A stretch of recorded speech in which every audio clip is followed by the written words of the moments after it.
લોધિકાના દરબાર જીભાઈ એમના દીકરા અભયસિંહ દરબાર, જુવાની ઉંમર, દરબારોમાં સેજે શિકારનો શોખ હોય, બંદૂકોથી હરણાઓનો શિકાર થાય. પણ જીભાઈ દરબાર તો ભગવાન સ્વામિનારાયણના એકાંતિક ભક્ત. એનો યુવાન છોકરો અભયસિંહ એ શિકાર ખેલે અને શરાબ પીવે, માંસાહાર કરે, એ બાપને બહુ દુઃખ થાય. હવે જુવાન દીકરો અને ક્ષત્રિય કેટલું કહેવાય, સમજાવે. એકાદશીના દિવસે પણ પક્ષીઓને મારીને બાપુને સામે મૂકે.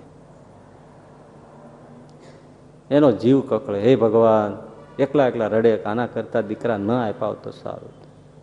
આ દુઃખ કેવા કોને જાઉં? હું ગામધણી દરબાર, મારો જ છોકરો અનાળી, ન ભક્તિમાં માનવું, ન સાધુમાં માનવું, નહીં સંસ્કારમાં માનવું, શરાબ, માંસાહાર, અને અમારા ઘરમાં લાવે. જ્યાં પાણી પણ 7 ગણે ગાળીને વપરાય, ત્યાં પક્ષીઓ પશુઓને મારે અને એનો આહાર કરે. એમાં જીભાઈને ખબર પડી કે મેંગણીમાં ગોપાળાનંદ સ્વામી આવ્યા છે. જીભાઈ દરબાર મારતે ઘોડે મેંગણી પહોંચ્યા. ગોપાળાનંદ સ્વામીના ખોળામાં માથું મૂકીને ઢગલો થઈ ગયો. ચોથા આંસુએ હિબકા ભરી ભરીને રડવા માંડ્યા. ગોપાળાનંદ સ્વામી માથે હાથ મીંડા ફેરવા. દરબાર, શું દુઃખ છે તમને? સ્વામી, દુઃખની વાત કરો. કાં મને હવે ભગવાનની પાસે મોકલી દો અને કાં મારા દીકરાને મોકલી દો. કાં શું છે?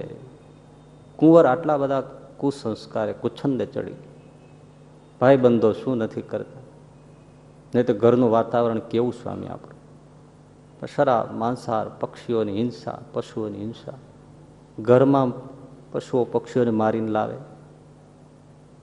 એકાદશીના પર્વના પવિત્ર દિવસ હોય તે દી સામે બેસીને આવું બધું કરે. ગોપાળાનંદ સ્વામી કે દરબાર, ધીરજ રાખો, તમારે ત્યાં તો મહામુક્ત ઉતર્યા છે. આને મુક્ત કોણ કે છે સ્વામી? આવો મુક્ત હોતા હશે. અરે દરબાર, ધીરજ રાખો, બધું સારું થશે. અમારા મુખમાંથી વેણ નીકળ્યું છે, નહીં હોય તોય મુક્ત થશે, નહીં હોય તોય થશે. હા સ્વામી, તમે કૃપા કરો તો થાય. આ બાજુ દરબારે કીધેલું કે હું મેંગણી જાઉં છું, ગોપાળાનંદ સ્વામી આવ્યા છે, ભલા ત્યાં દર્શને તો આવ્યું, સ્વામીને પગમાં પડી એકવાર. તમે જાઓ, હું મારું કામ કરું, તમે તમારું કામ કરો. આવો તોછડો જવાબ આપી અને શિકારે નીકળી ગયા. 12 જોટાળી બંદૂક ખવા ઉપર ભરાવી જંગલમાં વયા ગયા.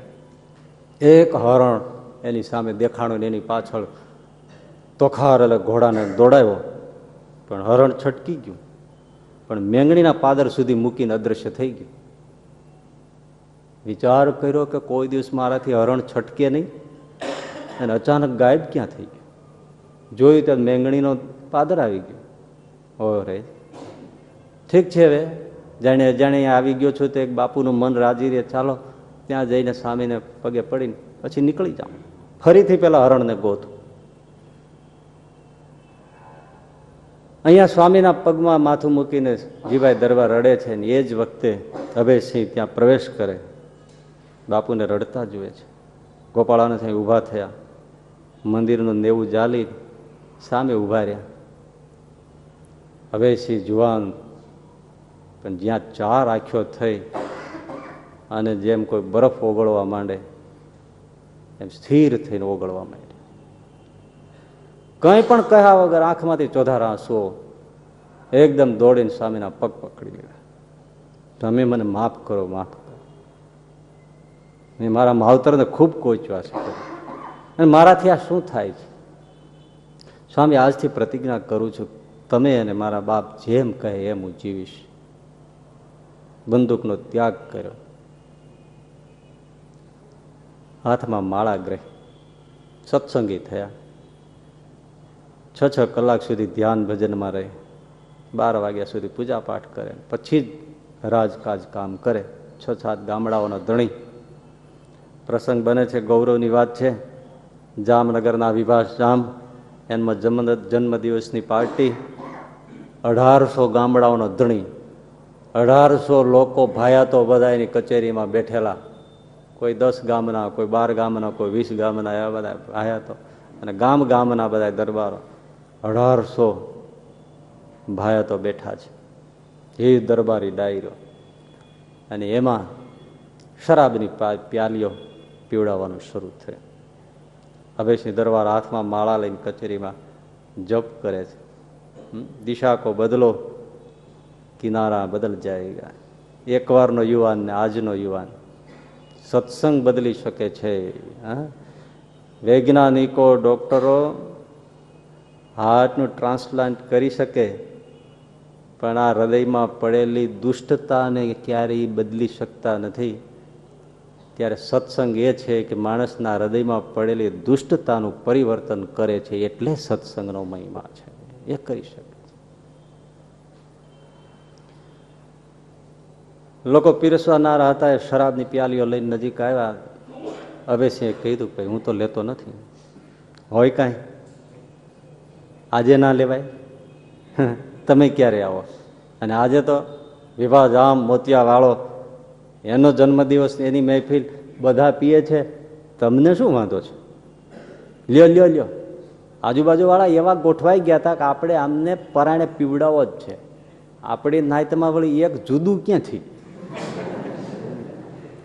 આજુબાજુ જેવા બેઠા હતા. લ્યો લ્યો લ્યો, ઊંચા સાદે મીંડા બોલવા. વિભા જામની નજર પડી, એટલે શું ડાયરામાં શું ત્યાં ખળભળાટ છે ભાઈ? એ ભાઈ શું છે? એ વિભા જામ મોતિયા વાળો પડકારો કરે. એટલે પેલા હમીલિયા હોય ને એમણે કીધું, બાપુ આ અભયસિંહ લોધિકા દરબાર એ તો શરાબ અમારા હાથની ન પીએ, એ તો તમે આવો તો પીએ. હા, ને વિભા જામ ઉભા થયા છે, એમાં શું, હું આવું? અને વિભા જામ પોતી આવ્યા છે. પામી ગયા અભયસિંહજી. જેવી પ્યાલી લઈ અને એને આપવાનું કહ્યું કે લ્યો પીઓ અભયસિંહ. અને અભયસિંહ દરબારે ભેટમાંથી કટાર કાઢી અને વિભા જામને હાથમાં આપી. લ્યો મહારાજ, તમને તમારું અપમાન લાગે છે? ગુરુ ગોપાળાનંદ સ્વામીના વર્તમાન છે, આ મુખેથી શરાબ ને માંસ કે અભક્ષ્ય તો નહીં જાય પ્રભુ. અહીંથી કાણું પાડો અને અહીંથી શરાબ રેડી દો. આ અભયસિંહ એક શબ્દ નહીં બોલે ને તમારું સન્માન જળવાય. મને ગુરુ ગોપાળાનંદ સ્વામીના વર્તમાન છે, મારાથી અગ્રાહ્ય છે. હું પ્રાણ આપી શકું છું, પણ છોડી શકતો નથી. આને શું કહેવાય? ગૌરવ.